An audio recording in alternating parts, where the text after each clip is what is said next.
Hi, everybody, and welcome to All Day Tea Party. I'm your host, Snowy Goodman, and here we're going to figure life out together, ask the big questions, learn more about ourselves, and remember not to take ourselves too seriously in the process. Okay, so we're back at episode 12. Welcome back. I'm happy to be here. Little housekeeping. YouTube video for episode 11 is up. I think I'm like almost ready to commit to a day. So maybe potentially I'm going to try. Expect the YouTube video for the episode to come out the following Monday. So episode gets recorded Wednesday. The following Monday, YouTube will come out Wednesday, new episodes. I'm thinking like a Monday, Wednesday moment. Like that should be enough time. So I'm potentially committing. Don't hold me to it. We're going to try it out for a couple weeks, see how I feel, the usual. I've also like kind of gotten the hang of like editing the videos and making short little clips. So I've got it going on. Like I know what I'm doing now. Anyways, so yeah, so YouTube video episode 11 is up. Go check that out if you'd like. There are also like fun little clips on the TikTok. I try to post fun little clips there as well as on the Instagram. So the reel, both handles are at adtp.pod. Basically it for housekeeping. Yeah. Fill out the forms if you'd like. And that's that. Yeah. Notice we had a submission like last minute this week and I just didn't have enough time to like read through it and go over. So that's going to happen in episode 13. So look out for that. All right, so weekly updates. What's going on in Zenobia's world? I'm going home, so I'm going to go see my mom and have a cute little weekend home. I'm not going to be home for that long, but just like fun little time. Go cut up in the nation's capital, the usual. I'm going to be back on my grad school app grind, so we're going to just be getting those in and figuring that out. So very exciting times. I've been trying really hard to like stay organized and like keep my planner in check, like got sticky notes everywhere, like that's the vibe. But honestly, that makes me feel good and I enjoy that type of stuff. So 10 out of 10 content. Next, I'm going to be continuing to work on like my personal content, like on my personal account. So Instagram's like always a little hard, but definitely my TikTok stuff. If you want to follow me, my TikTok is Zenobia.Goodman if any of you guys are interested. But yeah, so just continuing to work on my personal content, podcast content, and I have a couple posts for my Foodsta that I just need to do. For those of you who did not know, I have a Foodsta/food Instagram. It's Zenobia Good Food, and I just like review restaurants and stuff like that. And it's been a minute since I've reviewed one because I feel like I just haven't had any food that was review worthy, but I've got a couple like reviews like in the background that I need to do. So that's what I'm going to be working on this week, and as well as my 9 to 5, whatever the hell that is. Okay, so we have 2 pop culture updates. We're going to start off with the one that's like kind of sad. So if you guys remember from episode 10, I believe, where I did like my pop, where's that 11? Wait, was it 9 or 10? No, it was 9 or 10. Anyways, from that episode where I talked about like all my pop culture predictions, like my pop culture opinions, I predicted that the Ravens would win the Super Bowl. So I heard through the grapevine that the Ravens lost against the Chiefs last weekend. So Snowbee was wrong, but I was almost right. I made it like super, super close. But I will say, from the people I know and I've heard through the grapevine that watch football, I know that there was something with the ref, and like basically from my understanding of like what was relayed to me, this ref that they chose for this game tends to favor away teams versus the home teams, like statistics or whatever. That's what I was told by my sources. So maybe there was like a little something up there, but who knows? Regardless, Zenobia was wrong. So we're still holding out for all the other predictions. And according to my football correspondents, the Ravens probably should have won this game. But anyways, next up, and because I love all things reality TV, and Real Housewives of Salt Lake City just ended. So I'm like, I'm needing my reality TV fix. So we not only have The Bachelor, we have Vanderpump Rules. Yes. I'm so excited. For those of you who don't watch Vanderpump Rules, basically the Real Housewife of Beverly Hills not Lisa Barlow. Oh my gosh, Lisa Vanderpump has this restaurant in LA called Sir. It's like all the people that work for her, they're all a hot ass mess. It's great, whatever, super entertaining. A couple that was on there, they were like together for like 10 years, like life partners, whatever. The guy, Tom Sandoval, was having an affair with another cast member and also his life partner's like friend. So that's Scandival. It's literally a hot mess. If you remember, like in an episode, I want to say this is episode 5, I talked about my Roman empires and this was one of them. But this is the first season post Scandival. So we're going to see like how everybody's interacting. I'm really excited. First episode comes out tonight. So literally after I'm done recording this, I'm going to grab my dinner and watch Vanderpump Rules. So we kind of just like sped right through like weekly updates and pop culture stuff because this episode is going to be a little bit longer because we have like a lot of content to cover. So we're just going to get right to it. So this episode is about The Bachelor. If you guys are paying attention, you'll know that season 28 of The Bachelor just began. So I'm going to talk about like my relationship with The Bachelor real fast. And basically, as you know, I'm obsessed with reality TV and I don't mind my own business. So of course I watch The Bachelor. For a long time, I like loosely watched The Bachelor, but then from like Pete's season onward, I was like locked in. I did watch Charity season, but I did not watch that one guy, the one who was on Rachel and Gabby's season, Zach. I did not watch his season because I felt like he was a little bland, given that I don't even remember his name. Anyways, couple seasons that like are notable in my head, Matt's season, and honestly not really for Matt, like he's fine, whatever, but I just like fell in love with the contestants. Like I love all of them. They're all like social media influencers now. And I'm like, yeah, slay. Like Serena is married to Grocery Store Joe. And I think they're so cute together. Like everybody just seems to be doing their own thing and like having a great time. And like they did the jump from like being a Bachelor contestant to like being a successful like content creator / influencer. And I think that's honestly so impressive. So 10 out of 10. And I also loved the guys from Katie's season. Again, loved all of them. Before I started working at my current job, they had like a Red Sox game outing. Like I started working in July and then I think this game outing was in May or something like that. And one of the girls that I used to work with, she like has a new job now. She like showed me a picture and was like, oh yeah, when we were at this Red Sox game, we met Greg, Andrew, and Mike from Katie's season. Like they were just there hanging out. And I was like, are you joking? Like, I missed that. So I missed the one decent thing this job would have brought me, meeting Greg Grippo. I had like the weirdest little crush on him during Katie's season. Like on my 21st birthday, my friends and my roommates at the time made me this like sign. It had like a bunch of stuff that like I was supposed to do. And one of them was to like message your celebrity crush on Instagram. And at the time, mine was Greg Grippo. And I messaged him. He did not reply. I like, honestly, I was so out of my mind that day. Like, I think I said something to the effect of like, oh my gosh, love you on Katie's season or something like that. And like, obviously he didn't reply. Okay, so that's my relationship with The Bachelor. As you guys know, there's The Bachelorette, there's Bachelor in Paradise. Is there anything else? There's Golden Bachelor now, but we're specifically going to be talking about The Bachelor this time. It's a huge franchise, like so much history. Like I don't have the bandwidth to cover that right now. Maybe we'll do another episode on The Bachelorette, but yeah, we're simply going to be talking about The Bachelor tonight. So let me break down how this episode is going to go for you guys. So at first, we're going to do a little history lesson, little backstory. It's going to be giving school. It's going to be giving academia. And then we're going to do a little FAQ. So like frequently asked questions or like questions I wanted to know when I was like doing my research on this episode. BT Dubs, I'm going to link all of the articles and stuff like that in the show notes. You guys are able to like read any longer form articles if you'd like. So after Q&A, I'm going to talk about like the producers and just kind of that in general. Then we're going to talk about pros and cons of The Bachelor, specifically cons, like kind of pointing out some things that I'm always like side eye to. And then we're going to get into season 28 and my opinions on episodes 2. So if you are not caught up, I'll put the timestamps in the show notes so you're able to like skip around if you don't want to hear that. And then we're going to do some ending stats and then we're going to conclude and we're going to wrap this up. All right. So the first bachelor, his name is Alex McKell. He is from Charlottesville, Virginia. He went to Stanford. I think he like did investment banking or something like that. So he was the first bachelor.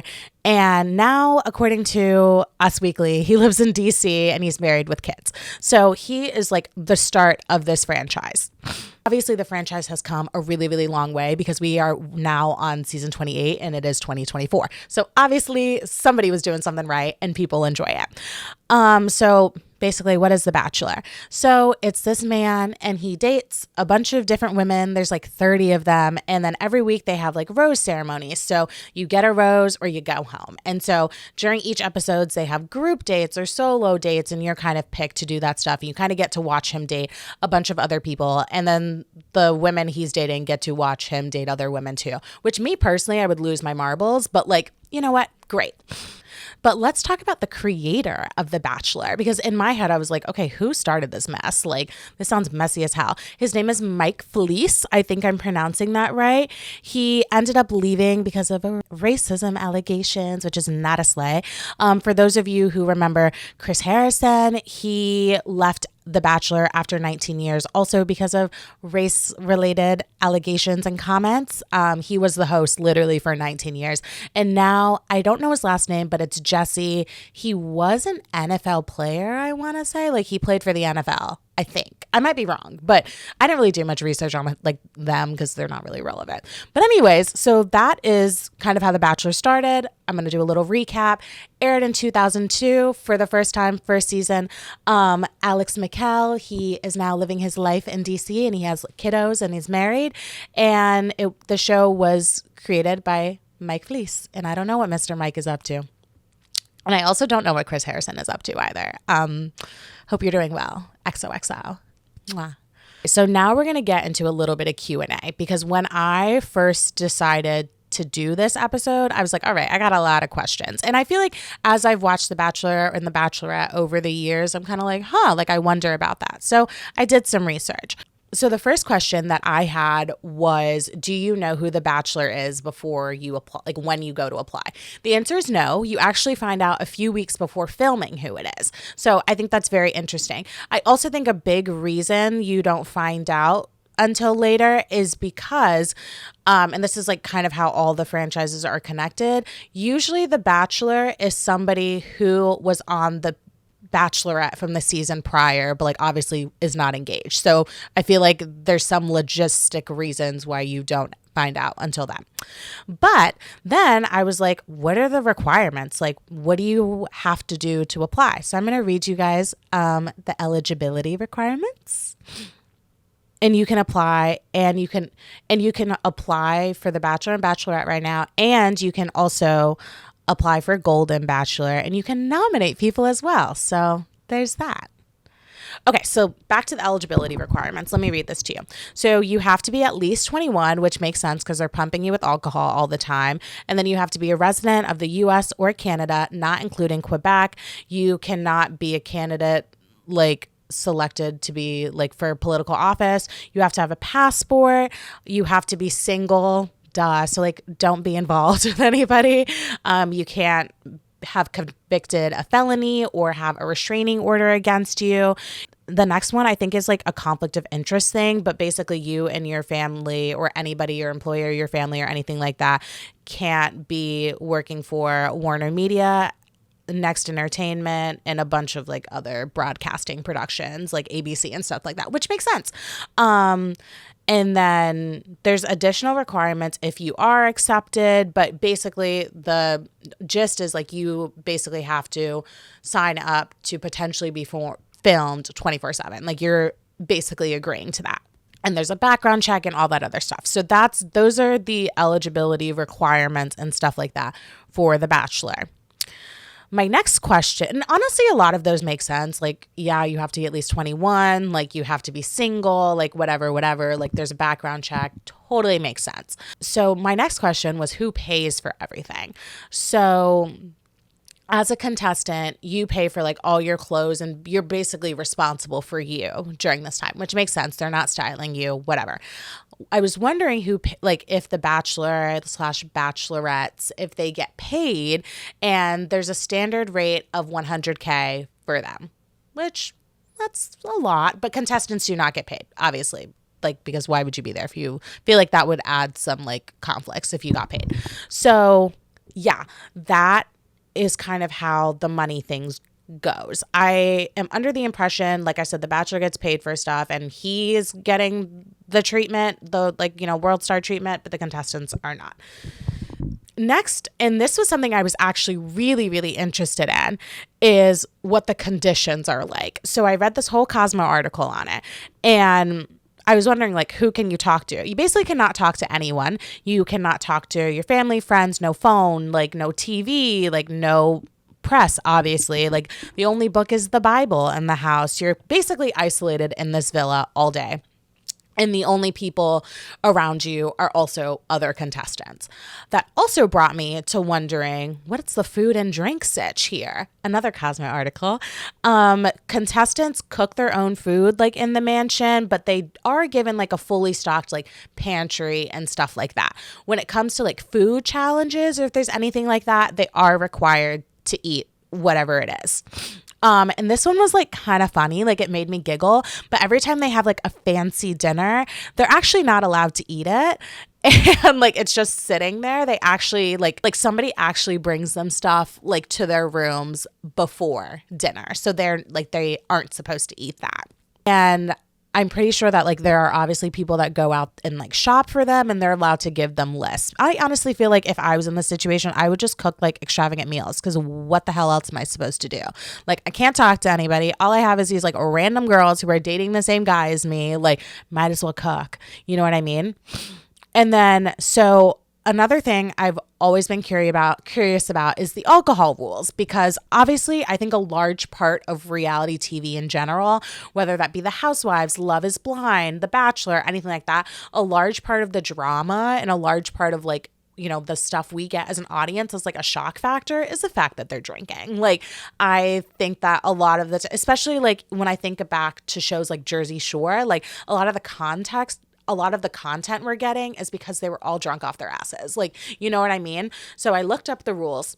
So there is a 2-drink minimum there is a 2-drink per hour maximum, but former contestant and Bachelor Robbie Hayes said, I'm going to read this for you. If it was 2 drinks an hour, we'd grab one at 3:50 and one at 3:55. And then it was a new hour at 4, we'd grab one at 4:05 and one at 4, and one at 4:05. Then you would have 4 drinks in 15 minutes, which honestly is kind of smart. So yes, there is a 2-drink maximum, but like, again, there are rules to get around this, and you can get 4 drinks in 15 minutes if you would like. Like I said before, I think a large part of like the content and like the like shock and everything we get from reality TV is as a result of them being intoxicated. So yeah. So now we're going to get into the producers. So obviously, as producers of any reality TV show, like it is your job to keep us entertained and to make shit up. And I read multiple articles where like former contestants were like calling the producers out on the way things were edited and manipulated. I honestly feel as if like that is genuinely a complaint from every single reality TV show, because the idea is not to make you look good and fun, or like, producers pick who they want to be the villain and pick who they want the public to like. Like at the end of the day, I feel like that is what you are signing up for when you were signing up to be on a reality TV show. So it does not surprise me that just like with everything else, the producers are doing some cheeky little manipulation. So now I'm going to get into some critiques of The Bachelor, because as much as I love it and I love the drama and I love the franchise, I think it's important to think critically about the media that you consume, no matter what it is. So let's get into it. Number 1, obviously diversity, like duh. So Rachel Lindsay, the first like Black Bachelorette, obviously has called this out multiple times. Like, in recent years, like there has been like, greater amounts of diversity. Like we had another Black Bachelorette named Charity, the last season of The Bachelorette. Like there was Michelle. So obviously like there has been more of a push for diversity, but ultimately, like at the end of the day, it is still majority white women, and not even just diversity when it comes to race, but diversity in like beauty standards and size, and just like there's not a whole lot of that. Like at the end of the day, most of these women are conventionally attractive, like not exactly skinny, but I don't think there's anybody over a size 8, or I would argue a size 6 in the mix. So I think like that's a big critique I have. Another critique I have is like the conditions in which they are in. Like, again, obviously this is a reality TV show that thrives off of isolating you and, you know, basically getting you to think that you are in love with this person, ? And I think it's very odd. Like, the conditions do seem a little extreme. Like, obviously, like you can't talk to anybody in the outside world, nothing like that. Like, you know, you're being pummeled with drinks all the time. Like, you know, that's the vibe. But again, I think that is a big part of how this show works, because the way I think about it is if I've known a guy for like 2 days and I were to, in like, even like, if I had known a guy for like 2 days, and let's say I got one phone call a day and was like able to call like one of my friends and be like, oh my God, I'm so in love with him. My friend, whoever it was, would talk some sense into me and be like, no, you're not. But it's like when you completely isolate people and it's like this weird like competition, all you're around is people whose like center of the universe is also this person, this bachelor. It's really easy to think you're in love with this person. And I think it's like the way that like the Bachelor set up is it's psychological, and it's very interesting like how it's set up. Sometimes do I think these conditions may be a little extreme, and like I'm like, ooh, like that's interesting for the contestants? Yes, but at the end of the day, like the show would not be the way it is, and I don't think we would get the drama or the reactions we did if it wasn't like this. So I understand. And at the end of the day, like this is what they signed up for. Okay, so now that we're done with that history lesson, if you will, we're going to talk about season 28 of The Bachelor. This Bachelor, his name is Joey Grazzetti. I think I'm pronouncing this wrong, but he's Italian. We're going to call him Joey G, because I'm bad at pronouncing his last name. And he, from what we know, he's a Gemini. He's 5'11". I Googled it. He is a Gemini, but he's like a Cancer cusp. So I'm like, interesting. I do want to know the rest of his zodiac chart, just because I'm nosy and I'm the way that I am. He's 5'11". We love a man that doesn't claim he's 6 feet. He's from Philly. He has an older sister and a younger sister. He does not appear to be a mama's boy, but I don't know. An Italian man from Philly that's close to his mom, it just doesn't seem like something that I would personally venture towards. I choose peace, and the potential of a monster-in-law scares me. So I choose peace. Yeah, but he's super cute, little cutie and a half. He seems really nice, just seems very like... He seems like a good bachelor. I liked him on Charity season. Excited to see where the season goes. As from what I'm seeing from the previews, this looks like it's going to be quite messy. And you know what? I am here for it. I'm always here for it. So far, 2 episodes have come out. Episode 1 and episode 2. So I'm going to talk about some of my notes from episode 1. Number 1, all of the women, Gorgina, absolutely gorgeous. They are so groundbreaking. They all seem like very smart, very fun. Like that's kind of their vibe. They are pretty young. Like there are quite a few 23-year-olds and 24-year-olds. I am 23. And I'm like, damn. And they're all like, we're ready to get married. And I'm like, oh, like that's what we're doing these days. Like, let me catch up because wow. But yeah, they're like all ready to get married and be locked in. They're like, this man is potentially my soulmate. And I'm like, that's so real. I understand the conditions you're in. So it makes perfect sense why you think that. So for those of you that have watched the sisters, Lauren and Allison, I personally think it's a little odd to come on a show and date the same guy as your sister, but I don't have a sister. So I don't know what that's like.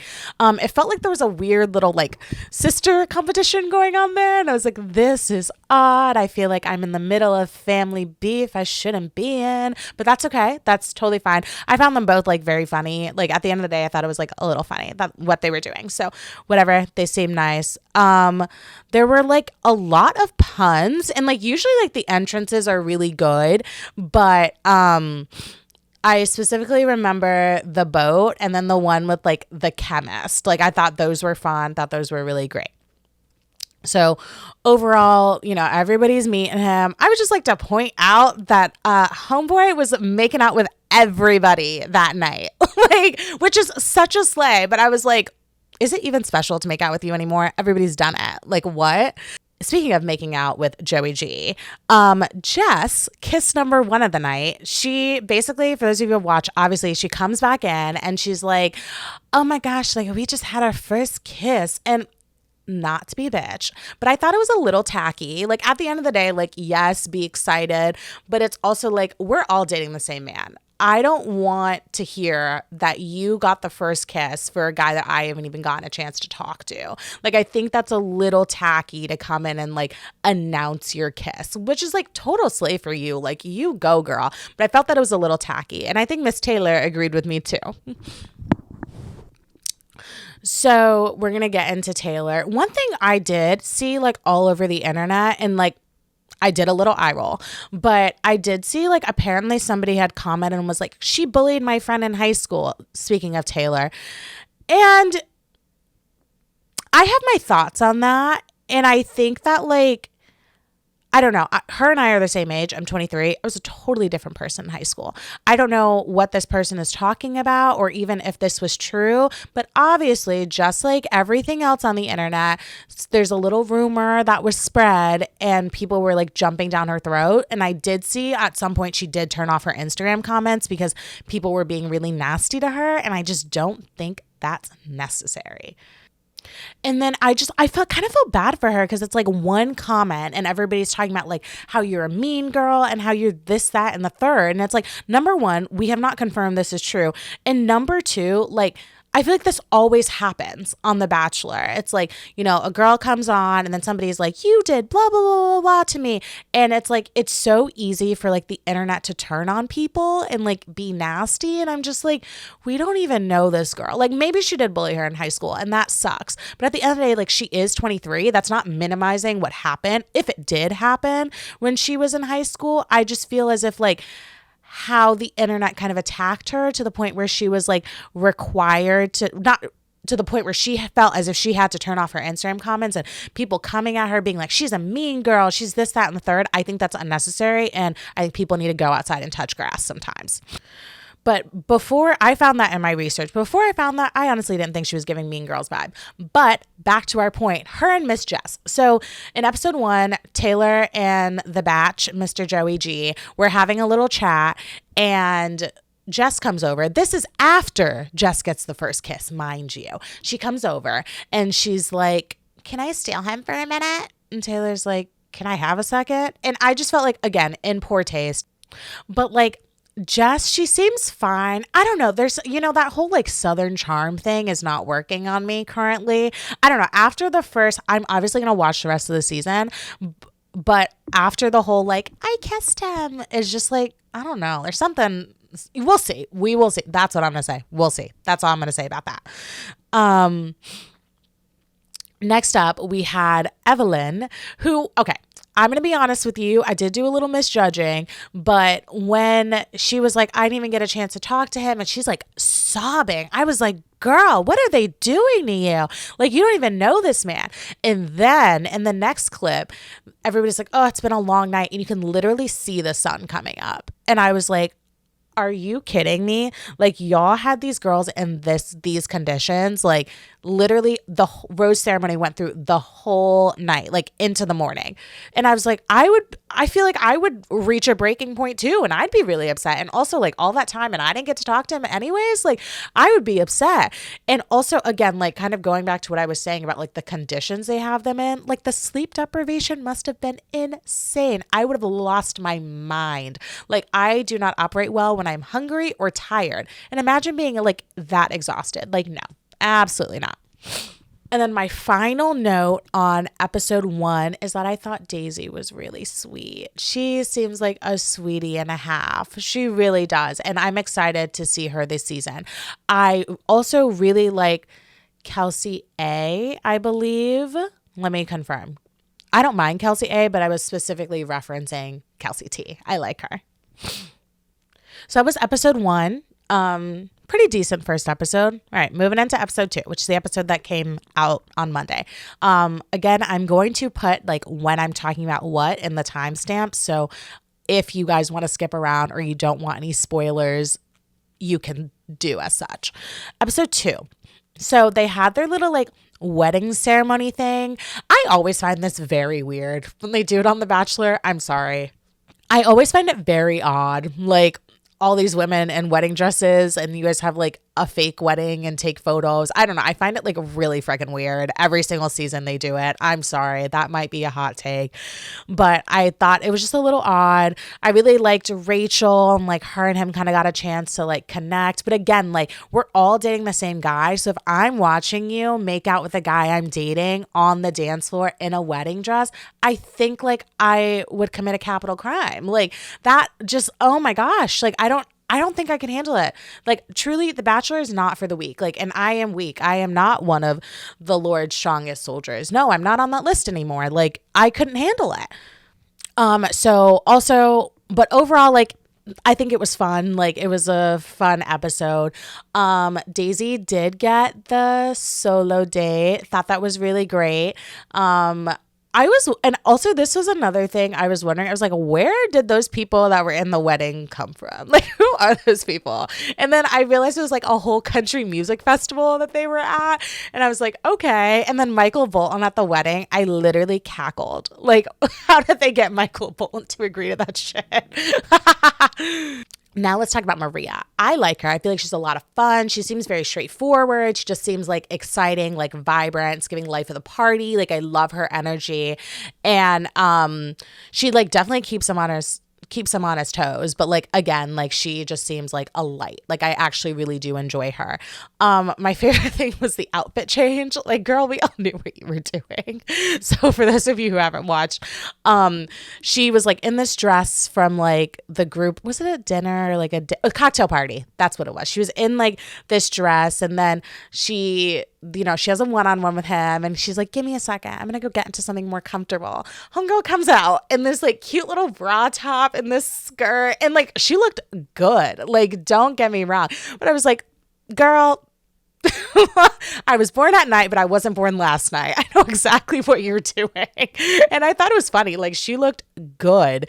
The drama that came out of this episode. And honestly, I thought they were pulling at like grasping for straws with this. I was annoyed. I was like, get the shit off my screen. Like this isn't real drama. One of the contestants, Medina, I think she is a mental health therapist. Gorgeous, groundbreaking, super fun. Again, like I feel this way about like most of the girls this season. I'm like, everybody seems super fun, really pretty, exciting.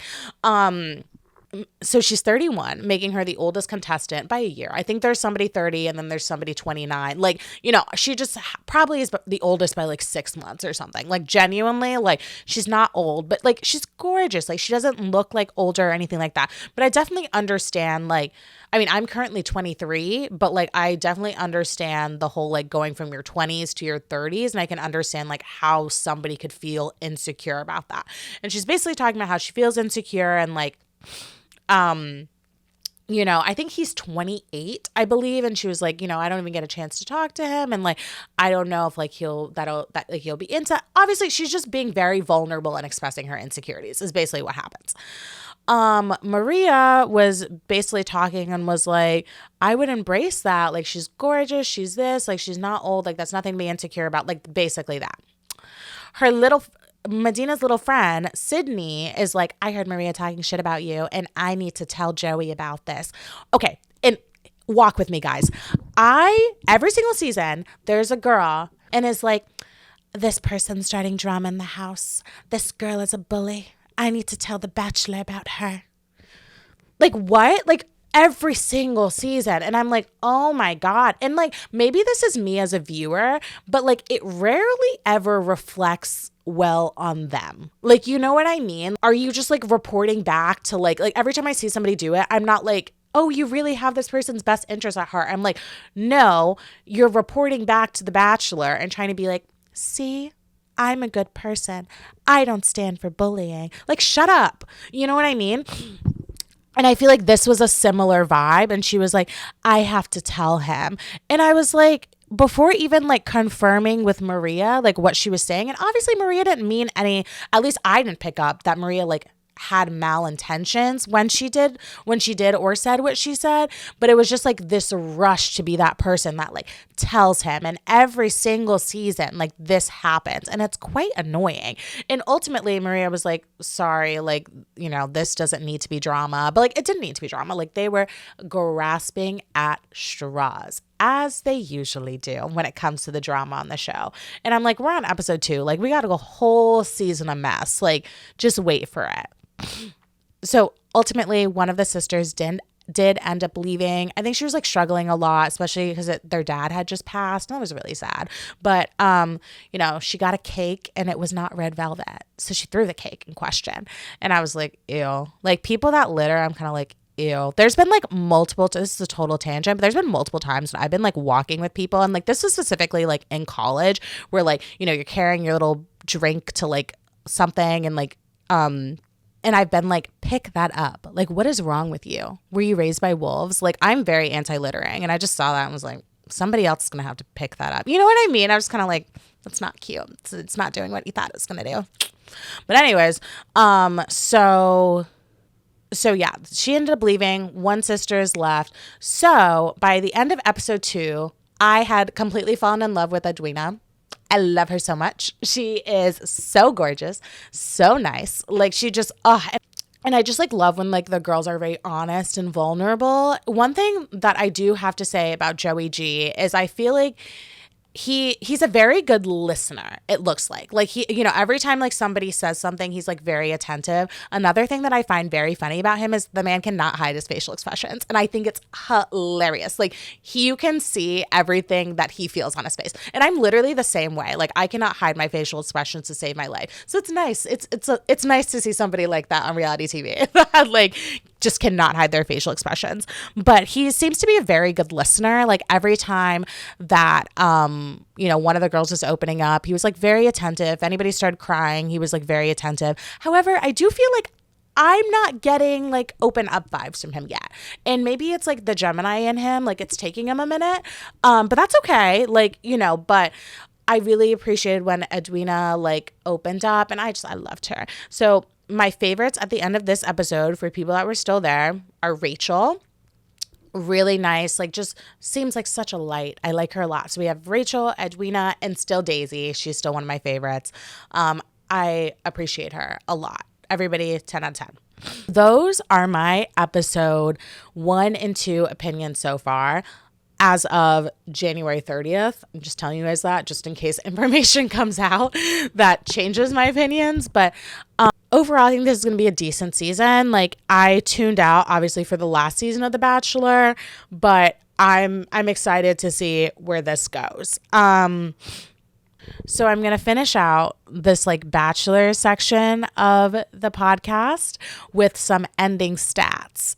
So 5 couples that met on their season of The Bachelor are still together. And I'm not counting couples that like got together after. So for example, like Serena and like Grocery Store Joe, or like Greg and Victoria are not counted in this tally, but 5 couples are still like married and together, which means that there is a 19% success rate for the entire franchise. Okay, so that was the end of the Bachelor section of this episode. Instead of doing an I'm rattled, because I have been at peace lately, which shit, I'll take it. I'm going to talk to you guys a little bit about the books I've been reading. So, okay, pro tip, you can get some audiobooks for free with Spotify Premium. And that's honestly the best news I've ever gotten. I am such a podcast girly that an audiobook really like levels up like everything. Like I'm so into it. I'm obsessed with it. So the first audiobook, so there's a little pro tip, definitely recommend to everybody. But the first audiobook that I read or listened to on Spotify was Bad Mormon by Heather Gay.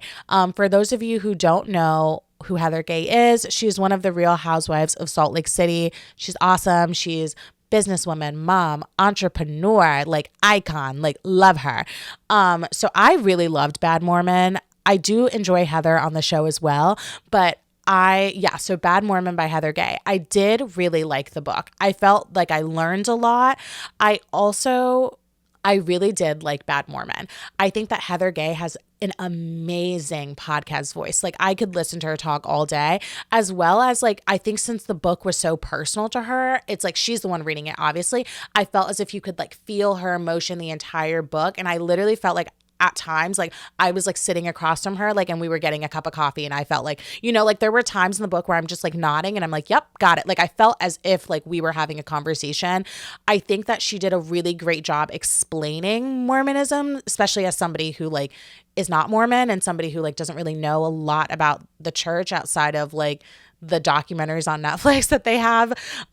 So I don't know. I felt like she made it very accessible and it was very clear, like she just wanted to understand and explain like her life. And I feel like I got to learn a lot about her, and I really did enjoy it. Like it was a very good book. I definitely recommend. Like I said, I enjoyed listening to it as an audiobook because I kind of felt like I was right there with her. But overall, really, really good. Like definitely recommend. Love Bad Mormon. I give it 5 stars. The next book I read, and I literally finished this yesterday. It's called The Maidens by Alec McAldiz. But if you guys have read The Silent Patient, it's the same author as that. And you know what I've noticed about like his book specifically is like the first, like I want to say 200 pages are pretty slow, but like it's slow, but you're like, okay, I can see it building and I know I need to be paying attention slow. Like, you know what I mean? Like you're gonna like, you have to pay attention to like all the little details, like for sure. And then like the last 100 pages, you're just like, go, go, go, go, go. And then you end and you're like, whoa. Like that is kind of how both books went. And, if you've listened to The Silent Patient, it was like that. And same with this book as well. It was so funny. I was like reading it on the train. So I was heading to my friends, and it was like a really long train ride. So I'm just kind of like, I parked, and I was like reading my book. And for some reason, the train like became an express train while I was on it, like on the Green Line. And I was like, this is New York City behavior. I didn't even know Boston was capable of this. But apparently sometimes trains go express in Boston. But I'm like reading it, and then all of a sudden, and like I get to like a good part, like I have about like 50 something pages left of this book, and I'm like, and I get to like a super good part, and then I just hear the conductor go, last stop, and I'm like, oh my God, like I was so rattled. But it was really, really good. Like it was a good book. I like stayed up and like finished it last night, and then after I was done, I was like, all right. So that's what I've been reading. I was kind of reading it a little bit, but I've now like committed fully to reading The Year of Magical Thinking by Joan Didion.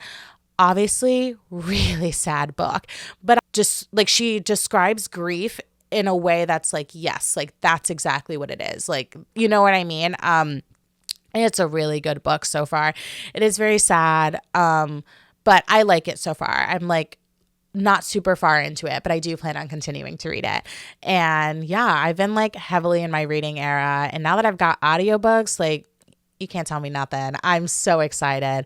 Yeah, and I'm going to be on an airplane tomorrow. So I'm probably just going to like read while I do that. That's been like my favorite thing to do. Like I love reading on the train if it's like a long train ride, or on the plane. Like those are trains and planes. I love to read on them. Those are my like 2 favorite places to read, because it's just like you can kind of tune everything out and just read. And instead of like listening to music and stuff like that, I will just like read my book. And my flight's like 90 minutes, so I'm gonna get a good way into the book. But that's what I've been reading lately. Very exciting. I'm always looking for book recommendations, or if you guys need any recommendations, I'm always looking to recommend books. So slay and a half. That's it for today's episode. I had a lot of fun. Like I did have fun like doing all the little research and like all that stuff. So yeah, I would love to hear your Bachelor opinions. Like, what do you think about this season? What do you think about the franchise in general? Like, tell me everything. But yeah, so that's that. Be on the lookout for the YouTube video of this episode the following Monday. So that puts us at February 5th. Ooh, it's February in 2 days. Hello. But yeah, so look out for that on February 5th. Yeah, feel free to fill out the court is in session form and the suggestion form. Like, would love to hear from you guys, like anything that you want to hear on the pod, or if you guys have any juicy hot goss for me. But yeah, that's that. Continue to spill tea all day, ask the big questions, learn more about yourself, and remember not to take yourself too seriously in the process. I'll see you when I see you. Bye, guys.